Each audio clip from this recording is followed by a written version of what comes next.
So, family, back with another download. Listen to this.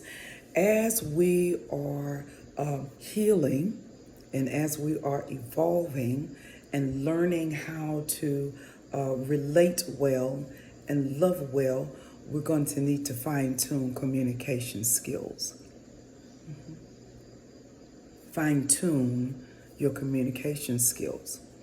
Okay, a part of one of the elements of my relationship coaching as a Relate Well coach is to release people into better communication.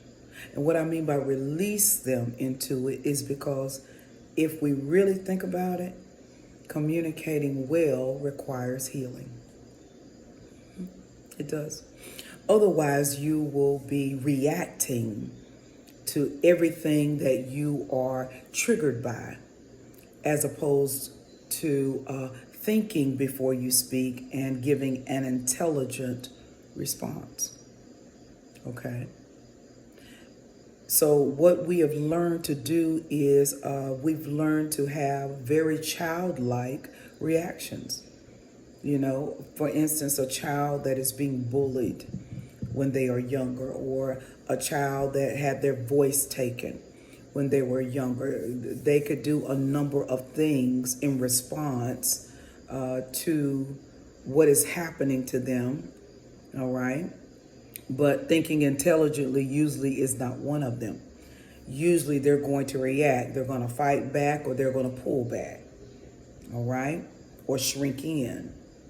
Okay, so if you have had a childhood experience that has caused you not to have your voice, or not to communicate intelligently, or if you've been around people that have not communicated intelligently, and you've subconsciously picked that up, okay, you've taken it in, you've recorded it, and so as an adult, you're figuring out in your relationships that you don't communicate well, where you're going to need to communicate better and communicate from a well space, from a healed space, in order for you to relate well. And I did a TikTok live this morning, and when I was doing that live, I was talking about how we have breakdowns in communication, and they're due in part to some of the things that we have not healed, because sometimes we don't connect the two. We don't connect the two, but the two are indeed connected. For instance, the way you apologize. A lot of people will say, if I did something. Well, that's not an apology, because you're not owning that other person's perspective. So if a person says, I told you this, you seem to be rather dismissive. That's how it came off. It came off as dismissive. All right? So instead of you jumping in defense mode, you look at the perspective of the person. Okay? So the apology wouldn't start off as if I offended you, or if you felt like I was dismissive. That's really not owning it. It's just repeating what the person just said.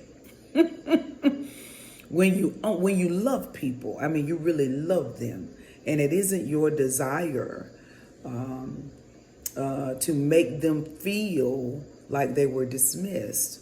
Your apology may sound something like this: it was never my intention to make you feel dismissive by what I said. I do apologize. Because you own it, and then you apologize for it. Okay? And so learning how to communicate has a healing element to it. Okay? It has a healing element to it. And those are some of the things we're going to be talking about in my relationship intensive. It is listed on my remnantactivate.com website under classes. So for those of you that would like to be a part of that class, I have a discounted rate going on right now all the way up until Friday at midnight. We're going to be delving into that communication layer, all right? How we communicate, where healing comes in that communication, and how we have tried to do things separate. We're trying to relate without healing. Okay? The two can work cohesively together. And I will see you on the next download. Toodles.